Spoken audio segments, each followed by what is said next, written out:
ሰላም ሰላም የተወደዳችሁ ቅዱሳን በያላችሁበት ከእግዚአብሔር አብ ከአባታችን ከጌታችንም ከኢየሱስ ክርስቶስ ጸጋና ሰላም ለሁላችሁ ይሁን። ይህ የጸጋ መገቦት አገልግሎት የዩቲዩብ ቻናል ነው። ለዚህ የዩቲዩብ ቻናል አዲስ ሆናችሁ ሰብስክራይብ እና ሼር በማድረግ እንድትከታተሉኝ በጌታ ፍቅር ጠይቃለሁ። በዚህ የዩቲዩብ ቻናል ላይም ዘወትር ማገለግላችሁ እኔ ወንድማችሁ ዮናስ በድሉ ነኝ። ዛሬም እንደተለመደው በአዲስ የመጽሐፍ ቅዱስ ርዕስ ላገለግላችሁ ወደ እናንተ መጥቻለሁ። እስከ ፕሮግራሜ ፍጻሜ ድረስ አብራችሁኝ ቆዩ። መልካም ቆይታ። እንግዲህ ዛሬ የማገለግልበት የመጽሐፍ ቅዱስ ርዕስ እምነት በሚል ርዕስ ነው። እምነት ማለት ምን ማለት ነው?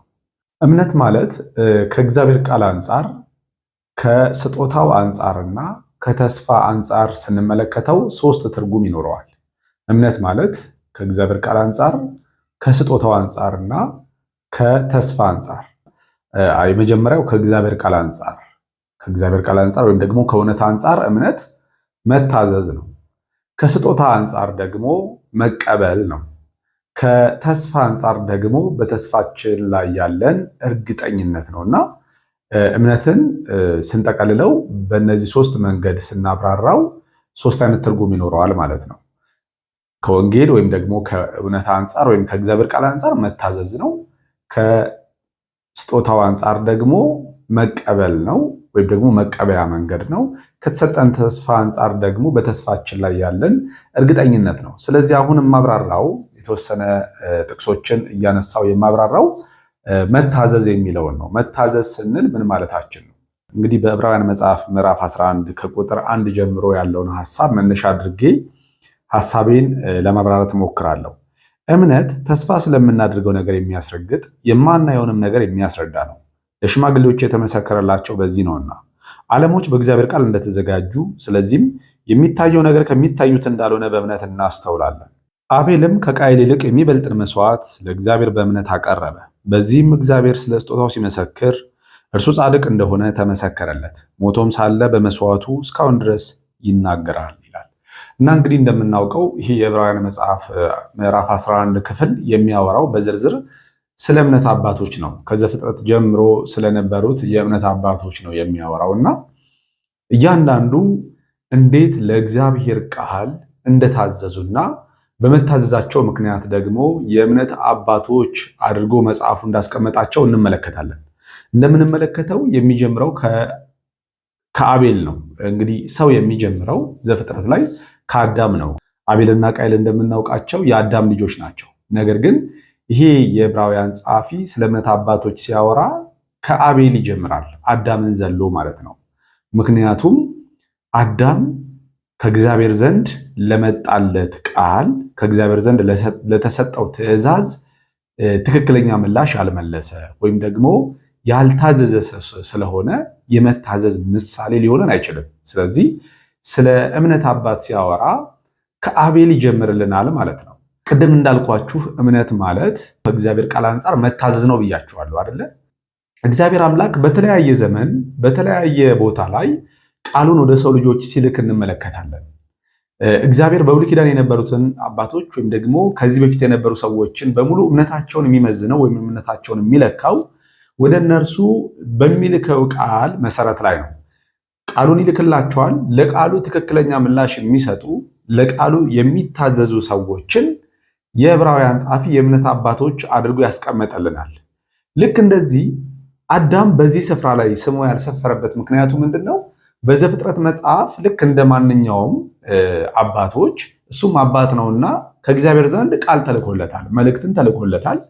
እግዚአብሔር አምላክ አታድርግ፣ ይህንን ደግሞ አድርግ ብሎ የሰጠው ትእዛዝ ነበር። ነገር ግን ከእግዚአብሔር ዘንድ ለመጣለት ቃል ትክክለኛውን ምላሽ ባለመመለሱ ወይም ደግሞ ባለመታዘዙ ምክንያት የእምነት አባት ሊሆን አልቻለም ማለት ነው። እንዲያውም እሱ ያለመታዘዝ ወይም ደግሞ የአመፀኝነት ምሳሌ ነው አይደለ?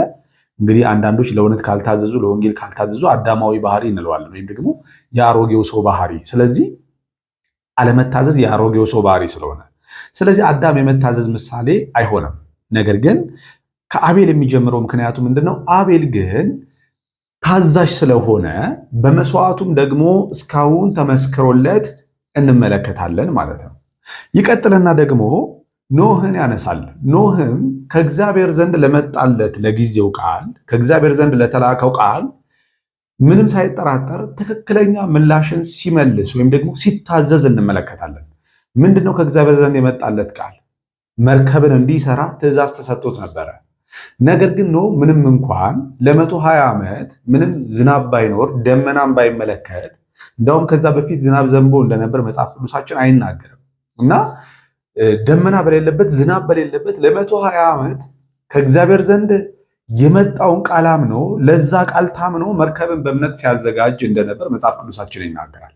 በዚህ ምክንያት ኖህ የእምነት አባት ተብሎ በመጽሐፍ ቅዱሳችን ላይ ሰፍሮ እናገኛለን። ልክ እንደዚህም አብርሃምም ከሀገር ከዘመዶች እኔ ወደማሳይ ምድር ውጣ ባለው ሰዓት ከእግዚአብሔር ዘንድ ለመጣለት ቃልና ትእዛዝ በመታዘዝ ትክክለኛውን ምላሽ ሲመልስ እንመለከታለን። አብርሃምም የእምነት አባት ተደርጎ በመጽሐፍ ቅዱሳችን ላይ ስለሰፈረ ማለት ነው። ልክ እንደዚሁ ሙሴም ደግሞ የፈርዖን የልጅ ልጅ እንዳይባል በእምነት እምቢ አለ። ከእግዚአብሔር ሕዝብ ጋር መከራ መቀበል መረጠ፣ ብድራቱን ትኩር ብሎ ተመልክቷልና ይለናል መጽሐፍ ቅዱስ። ስለዚህ የዕብራውያን መጽሐፍ ምዕራፍ 11 ከ1 ጀምሮ ስንመለከት አዳምን ያላስገባበት ስሙን ያልጠቀሰበት ምክንያቱ ምንድነው? እሱ ለመጣለት ቃል ለተላከለት ቃል ስላልታዘዘ አመፀኛ ስለሆነ የእምነት አባት ሊሆን አይችልም። ሌሎቹ ግን ለመጣላቸው ቃል ከእግዚአብሔር ዘንድ ለመጣላቸው የእግዚአብሔር ቃል ትክክለኛውን ምላሽ በመስጠት ታዘዋል። ስለዚህም የእምነት አባት ተብለው በመጽሐፍ ቅዱሳችን ላይ ሰፍረውልናል ማለት ነው። እነኚህ ሰዎች መታዘዝ ብቻ አይደለም፣ ታዘዙ አይደለ? ከታዘዙ በኋላ ደግሞ በመታዘዛቸው ምክንያት ደግሞ ጻድቅ ሲሆኑ ከቁጣ ሲድኑ ለእግዚአብሔር ከእግዚአብሔር ዘንድ የተስፋን ቃል ሲቀበሉ እንመለከታለን። ለምሳሌ ኖህን ብንመለከት ኖህ ከእግዚአብሔር ዘንድ ለመጣለት ቃል በመታዘዙና በእምነት መርከብን በማዘጋጀቱ ምክንያት በምድር ላይ በዛን ዘመን እግዚአብሔር ተቆጥቶ በምድር ላይ ካፈሰሰው ቁጣ በእምነት ባዘጋጀው መርከብ ከዛ ቁጣ እሱንና ቤተሰቡን እንዳዳነ እንመለከታለን። ስለዚህ መታዘዝ ከምን ያድናል? ከጥፋት ያድናል ማለት ነው። መታዘዝ ከሞት ያድናል። መታዘዝ ከእግዚአብሔር ዘንድ ከሚመጣ ቁጣ ያስመልጠናል ማለት ነው። ሎጥም እንደዚሁ ውጣ ብሎ ከዛ ከተማ በወጣ ጊዜ ከተማይቷን ሲያጠፋ እሱ ደግሞ ሕይወቱ እንደተረፈ መጽሐፍ ቅዱሳችን ይነግረናል። በቃ በተለያየ ዘመን እግዚአብሔር ቃሉን ይልካል። ለቃሉ ለሚታዘዙ ትክክለኛውን ምላሽ ለሚመልሱ ለእነኛ ሰዎች ምሕረትና ቸርነት ሲያደርግላቸው እንመለከታለን። እንደዚሁም አብርሃም እንኳን ታዞ ስለወጣ የብዙዎች አባት ሆኗል። አመነም ጽድቅም ሆኖ ተቆጠረለትም ተብሎ ተጽፎልናል። ሙሴም የፈርዖን የልጅ ልጅ እንዳይባል በእምነት እምቢ ብሎ ከእስራኤል ሕዝብ ጋር መከራን መቀበል በመምረጡ ነው ከእግዚአብሔር ዘንድ በግብፅ ላይ ሲወርድ ከነበረው ቁጣና መቅሰፍት መዳንና መትረፍ የሆነለት ማለት ነው። ምክንያቱም እሱም እንደ አንድ ፈርዖናዊ እሱም ፈርዖን ሆኖ ልክ እንደ አንድ ግብፃዊ እስራኤልን ቢወጋ እስራኤልን ቢጨቁን በጊዜው የእግዚአብሔር ጣት የእግዚአብሔር ቁጣ በእሱ ላይ ነበር የምትሆነው። ነገር ግን መታዘዙ ከእግዚአብሔር ዘንድ ለመጣለት ቃል ትክክለኛውን ምላሽ በመመለሱ ምክንያት እሱም ከቁጣ ሲድን እንመለከታለን። ስለዚህ ከዚህ ምን እንመለከታለን? እግዚአብሔር በተለያየ ዘመን ለአባቶች እግዚአብሔር ቃሉን እንደሚልክ እንመለከታለን። ቃሉን ሲልክ ደግሞ ለቃሉ ያንን ቃል ሰምተው ትክክለኛ ምላሽ የሚመልሱ ለዛ ቃል የሚታዘዙ ሰዎችን መጽሐፍ ቅዱሳችን ጻድቅ ይላቸዋል፣ ወይም ደግሞ የእምነት አባት ይላቸዋል። ልክ እንደዚህ ከወንጌል አንጻር ወይም ከእግዚአብሔር ቃል አንጻር እምነት ማለት መታዘዝ ነው ስንል አሁንም በዚህ ዘመን ያለን አማኞች አማኝ የምንባለው ወይም ደግሞ ታዘዝን የምንባለው ምን ስናደርግ ነው? እግዚአብሔር ባለፉት ዘመናት ለአባቶች ቃሉን እየላከ ቃሉን የሚሰሙና ለቃሉ የሚታዘዙ ሰዎች ከቁጣውና ከመዓቱ ሲሸሹና ሲርቁ እንደነበረው ሁሉ ሲድኑ እንደነበረው ሁሉ እግዚአብሔር አምላክ ዛሬም የሰው ልጆች ከሚመጣው ቁጣ እንዲድኑ፣ ከሚመጣው ቁጣ እንዲያመልጡ፣ ከሚመጣው ጥፋት መዳን እንዲሆንላቸው እግዚአብሔር የሰው ልጆች በሙሉ በዚህ በጸጋ ዘመን ያሉ ሰዎች በሙሉ እንዲታዘዙለት እሺ ብለው እንዲፈጽሙት የተሰጣቸው ትእዛዝ አለ። እርሱም ደግሞ እግዚአብሔር በዚህ ዘመን የላከው ቃል ነው። እሱ ምንድነው? የጸጋው ቃል ይባላል። ኖህ መርከብ ሰርቶ ከጥፋት ከሞት እንደዳነው ሁሉ ዛሬም ደግሞ ልናመልጥበት ልንድንበት የሚገባ ልንታዘዘው የሚገባ የጸጋ ቃል አለ። ምክንያቱም ከፊታችን ቁጣ እንደሚመጣ መጽሐፍ ቅዱሳችን ይናገራል። አንደኛ ተሰሎንቄ መጽሐፍ ምዕራፍ 1 ቁጥር 9 ላይ ለሕያውና ለእውነተኛው አምላክ ታገለግሉ ዘንድ ከሚመጣውን ቁጣ የሚያድነን ከሰማይ ተጠብቁ ዘንድ ከጣዖታት ወደ እግዚአብሔር እንዴት ዘወር እንዳላችሁ ይደነቃለሁ እንዳለ ጳውሎስ ወደፊት ከሚመጣው ቁጣ የሚያድነንን ከሰማይ አሁን የምንጠብቀው እኛ የታዘዝን ያመንን ከእግዚአብሔር ዘንድ ለመጣልን ቃል ትክክለኛውን ምላሽ የመለስን ሰዎች ከሚመጣው ቁጣ ማምለጥና መዳን ሆኖልናል። ስሙ ይባረክ። አሁንም ቢሆን ደግሞ ይህንን ቃል ሰምተው ለዚህ ቃል ትክክለኛ ምላሽ አልመለሱ ለዚህ ቃል ትክክለኛውን ምላሽ ያልመለሱ አማኞች ወይም ደግሞ ያልታዘዙ አማኞች አሁንም ያ ቁጣ ይጠብቃቸዋል ማለት ነው። ስለዚህ ነገር ግን ከዛ ቁጣ ለመዳን ጊዜው አልረፈደም። ከዛ ቁጣ ለማምለጥ ጊዜው አልረፈደም። ምክንያቱም እግዚአብሔር ጽድቁን በጻድቁ ሰው ቁጣውን በኃጥኡ ሰው ላይ እንደሚገልጥ በሮሜ መጽሐፍ ምዕራፍ 1 ቁጥር 18 ላይ በግልጽ አስቀምጦልናል። ጻድቅ በእምነት ይኖራል ተብሎ እንደተጻፈ የእግዚአብሔርም ጽድቅ ከእምነት ወደ እምነት በጻድቅ ሰው ይገለጣል ካለ በኋላ በአመፃቸውና በኃጢአታቸው ሁሉ ደግሞ የእግዚአብሔር ቁጣ በኃጢአተኞቹ ላይ ከሰማይ ይገለጣልና ይላል። ስለዚህ የእግዚአብሔር ጽድቅ መገለጫ እና የእግዚአብሔር ቁጣ መገለጫ የሆኑ ሰዎች እንዳሉ መጽሐፍ ቅዱሳችን ይነግረናል። ስለዚህ አሁን በክርስቶስ ኢየሱስ ወይም ደግሞ ይቅርታ ከእግዚአብሔር ዘንድ እንድናምነው እንድንታዘዘው የተላከልን ቃል አለ። ለዛ ቃል እሺ ብለን ብንታዘዝ የእግዚአብሔር ጽድቅ መገለጫዎች እንሆናለን። እምቢ ብንል ደግሞ ከሚመጣው የእግዚአብሔር ቁጣ ደግሞ ተካፋዮች እንሆናለን ማለት ነው። ምንድነው እንድንታዘዘው መጽሐፍ ቅዱሳችን የሚያዘን ካላችሁ በክርስቶስ ኢየሱስ ሞትና ትንሣኤ የተሰራውን የመስቀሉ ሥራ የኢየሱስ ሞትና የኢየሱስ ትንሣኤ ለእኔና ለእናንተ እንደሆነ በማመን ማንም ሰው በሥራው በራሱ ድካም በጥረቱ ሊድን እንደማይችል በማወቅ ኢየሱስ ክርስቶስ ስለ ኃጢአቴ ሞቷል ደግሞም ስለ ጽድቄ ተነስቷል ብሎ እንዲያምንና ለዚህ የእውነት ቃል እንዲታዘዝ መጽሐፍ ቅዱስ ያዘናል ማለት ነው። ለምሳሌ በሮሜ መጽሐፍ ምዕራፍ 4 ከቁጥር 24 ላይ ተቆጠረለት የሚለው ቃል ስለ እርሱ ብቻ አይደለም፣ ነገር ግን ስለ እኛም ነው እንጂ ካለ በኋላ ስለ በደላችን አልፎ የተሰጠውን እኛንም ስለ ማጽደቅ ከሙታን የተነሳውን ባስነሳው ለምናምን ለኛ እምነታችን ጽድቅ ሆኖ ይቆጠርልናል ይላል።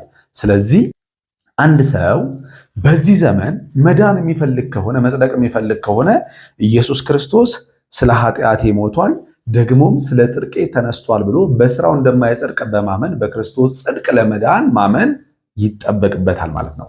ይህንን የምናደርግ ከሆነ ደግሞ ለእውነት እንደታዘዝን መጽሐፍ ቅዱስ ይመሰክርልናል። እሱን መጨረሻ ላይ ያረጋግጥላችኋለሁ። እንደገና በድጋሚ ሮሜ መጽሐፍ ምዕራፍ 3 ከቁጥር 21 ጀምሮ እንደዚህ ይላል። አሁን ግን ስጋ የለበሰ በሙሉ የሕግ ስራ በመስራት ስጋ የለበሰ ሁሉ በእርሱ ፊት ስለማይጸድቅ ነው። ሮሜ 3 ከቁጥር 20 ጀምሮ ላንብበው። አሁን ግን በሕግና በነቢያት የተመሰከረለት የእግዚአብሔር ጽድቅ ያለ ሕግ ተገልጧል። እርሱም ለሚያምኑ ሁሉ የሆነ በኢየሱስ ክርስቶስ በማመን የሚገኝ የእግዚአብሔር ጽድቅ ነው። ልዩነት የለም። ሁሉ ኃጢአትን ሰርተዋል፣ የእግዚአብሔርም ክብር ጎድሏቸዋል። በክርስቶስ ኢየሱስም በሆነ ቤዛነት በኩል እንዲያው በጸጋው ይጸድቃሉ።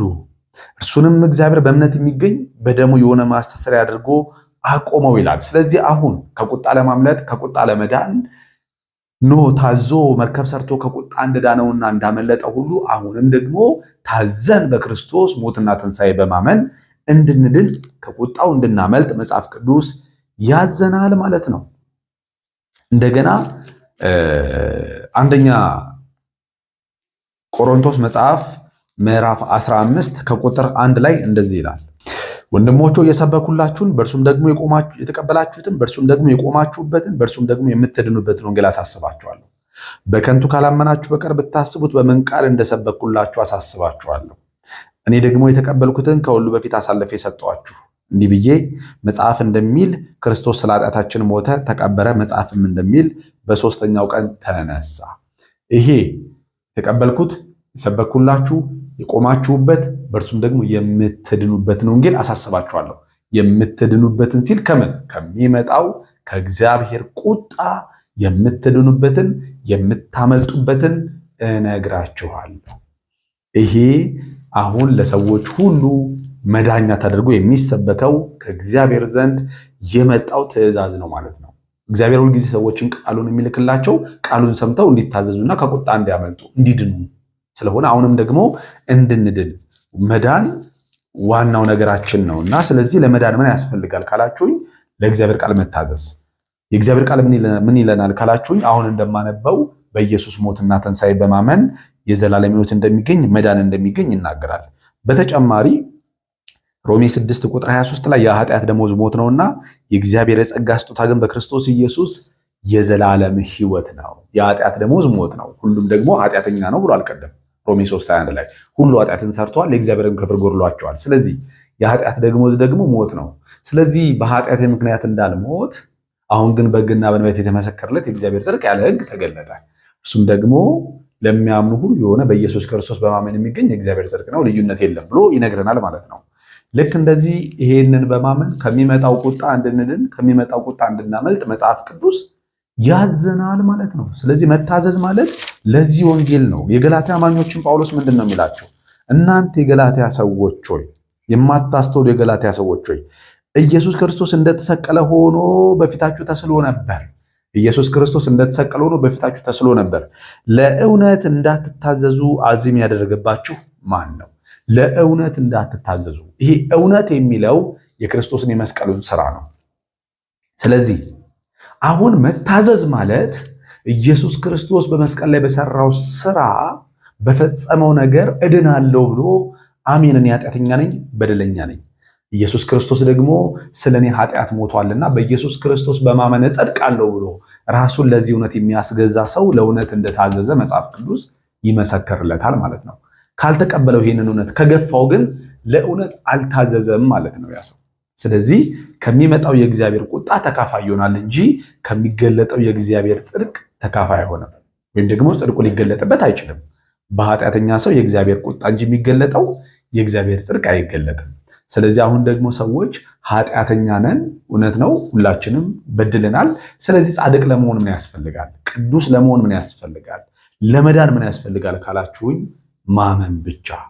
ኤፌሶን መጽሐፍ ምዕራፍ 2 ቁጥር 8 ላይ ጸጋው በእምነት አድኗችኋልና በጸጋ ድናችኋልና ይህ ደግሞ ከስራ አይደለም፣ ማንም እንዳይመካ ከስራ አይደለም ይለናል። ስለዚህ አሁን በዚህ ዘመን ያለን አማኞች አማኝ የምንባለው ወይም ደግሞ አንድ ሰው እምነቱ በትክክለኛው መሰረት ላይ እንደተመሰረተ የሚረጋገጠው ያመነው ነገር ምንድነው ነው። ሮሚ መጽሐፍ ምዕራፍ 10 ቁጥር 17 ላይ እምነት ከመስማት ነው፣ መስማትም በእግዚአብሔር ቃል ነው ይላል አይደል? ስለዚህ የእምነት መሰረት ቃሉ እንደሆነ መጽሐፍ ቅዱስ ይነግረናል። እምነት ከመስማት ነው፣ መስማትም በእግዚአብሔር ቃል ነው። ስለዚህ አንድ ሰው አማኝ የሚባለው በዘመኑ የተላከውን በዚህ ዘመን እንድንታዘዝለት የተላከውን የእግዚአብሔርን ቃል ሰምቶ ለዛ ቃል ትክክለኛ ምላሽ ሲመልስ ምን አለ ይባላል? ታዘዘ ይባላል። እንደገና ጳውሎስ በሁለተኛ ቆሮንቶስ መጽሐፍ ምዕራፍ 10 ላይ እንደዚህ ብሎ ይናገራል። በሁለተኛ ቆሮንቶስ መጽሐፍ ምዕራፍ 10 ከቁጥር 4 ጀምሮ ጳውሎስ እንደዚህ ይላል። የጦር ዕቃችን ሥጋዊ አይደለም፣ ምሽግን ለመስበር ግን በእግዚአብሔር ፊት ብርቱ ነው። የሰውን ሐሳብ በእግዚአብሔር ሙቀት ላይ የሚነሳውን ከፍ ያለውን ነገር ሁሉ እናፈርሳለን። ለክርስቶስም ለመታዘዝ አእምሮን ሁሉ እንማርካለን። ለክርስቶስም ምን ለማለት? ለመታዘዝ። ስለዚህ አንድ ሰው ታዘዘ የሚባለው ለክርስቶስ ስራ፣ ለመስቀሉ ስራ ራሱን አሳልፎ ሲሰጥ ነው። እርሱ ጻድቅ ነው፣ እኔ ኃጢአተኛ ነኝ፣ በእርሱ ጽድቅ እኔ ጻድቅ ሆናለሁ፣ እርሱ በእኔ ስለኔ ኃጢአት ሆኖልኛልና ብሎ በልብና ከልብ የሚያምን ሰው እንደታዘዘ መጽሐፍ ቅዱስ ይመሰክርለታል ማለት ነው። ይህ በስራ እጸድቃለሁ፣ በራሴ ድካም እጸድቃለሁ ብሎ ማሰብ በራሱ መታበይ ነው፣ ትዕቢት ነው። ስለዚህ እምነት ማለት ለመጣው ለጊዜው ቃል ትክክለኛ ምላሽ መስጠት ነው ማለት ነው። ሁለተኛው ክፍል ደግሞ እምነት ማለት ከስጦታው አንጻር ምንድን ነው ብለናል? ከስጦታው አንጻር መቀበል ነው፣ ወይም ደግሞ እምነት መቀበያ መንገድ ነው ማለት ነው። ክብር ለኢየሱስ ይሁን። ይህንን ክፍል ደግሞ በሚቀጥለው ክፍል ይዤ እመጣለሁ። ስላዳመጣችሁኝ አመሰግናለሁ። በያላችሁበት የጌታ ኢየሱስ ክርስቶስ ጸጋ ከሁላችሁ ጋር ይሁን። ሰላም